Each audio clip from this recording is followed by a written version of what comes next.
L'économie encore et la fronde des hôteliers français. Contre qui? Contre les géants de la réservation en ligne. Vous les connaissez sans doute, Booking, Expedia, Kayak ou autres. Ils sont devenus indispensables, mais ils sont accusés aussi de court-circuiter les clients et les marges. Enquête Camille Gutin, Justine Veil, Valentin Crua. Pour trouver votre lieu de vacances aujourd'hui, un réflexe. Internet et ses milliers d'hôtels regroupés sur des centrales de réservation. Dominés par un géant mondial, Booking.com. Plus d'1 million d'établissements dans le monde, dont 61 000 rien qu'en France. Comment le site s'est-il imposé? Quelles sont les conséquences pour les hôteliers? Sur la Côte d'Azur, la propriétaire de ce 2 étoiles dresse un constat simple. En 10 ans, Booking est devenu incontournable. Il suffit de regarder le carnet de réservation. Donc ce qu'on voit en jaune, c'est des réservations qui viennent en l'occurrence de Booking. Donc cette semaine, j'ai 11 réservations sur moitié-moitié. Moitié clients en direct et moitié clients via Booking. Il n'y a pas suffisamment de clients en direct pour qu'on puisse vivre, tout simplement. Le site n'est qu'un intermédiaire. Les hôteliers confient une partie ou la totalité de leurs chambres à Booking. La plateforme propose ensuite ses chambres à des millions d'internautes, autant de clients potentiels. En contrepartie de cette vitrine, l'hôtel doit payer une commission de 15% en moyenne à chaque réservation. Des commissions qui pèsent lourd, 13 000 € pour cette hôtelière l'année dernière, soit 7% de son chiffre d'affaires. 15%, c'est un peu sévère. L'impact que ça a eu, c'est qu'on est obligé d'augmenter nos prix.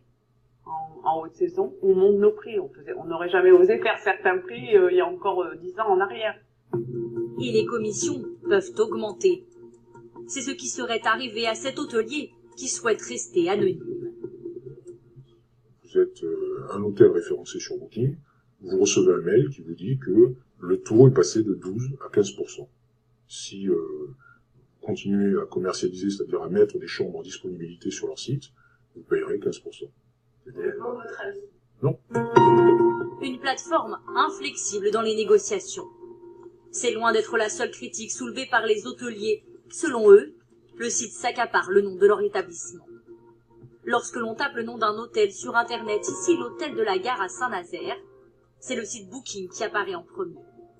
Le site appartenant à l'hôtel n'apparaît qu'en 5e position. Car Booking dépense des milliards pour apparaître en tête de liste sur les moteurs de recherche. Une pratique jugée déloyale par les hôteliers. Ça, c'est un détournement de clientèle. Tout simplement, on utilise votre nom et votre nom de domaine pour capter votre clientèle et se l'approprier parce que Booking s'approprie la clientèle des hôtels. Et certains hôtels apparaissent contre leur volonté sur le site. C'est le cas de cet établissement dans les Alpes. Photo, adresse, description, mais indiqué en petits caractères. Pas ouvert à la réservation, juste à côté d'un lien qui suggère d'autres hébergements à proximité.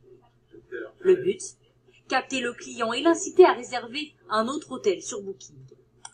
Contacté, le gérant dit avoir demandé plusieurs fois la suppression de l'annonce, sans succès. Mais si certains hôteliers sont mécontents, le site fait tout de même des heureux, les consommateurs.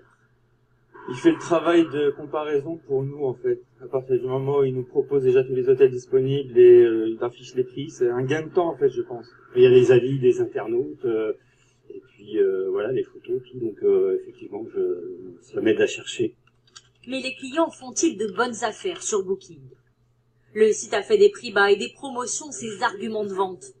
Pourtant, ils sont uniquement fixés et décidés par les hôteliers, tout comme les offres promotionnelles. Le site ne propose donc pas de tarifs plus avantageux. Mais pour inciter les clients à réserver au plus vite sur sa plateforme, Booking a une astuce. Indiquer en temps réel le nombre de personnes consultant une annonce, les chambres encore disponibles, ou bien le nombre de réservations. 71 en une matinée pour cet hôtel parisien. Nous appelons le directeur pour vérifier.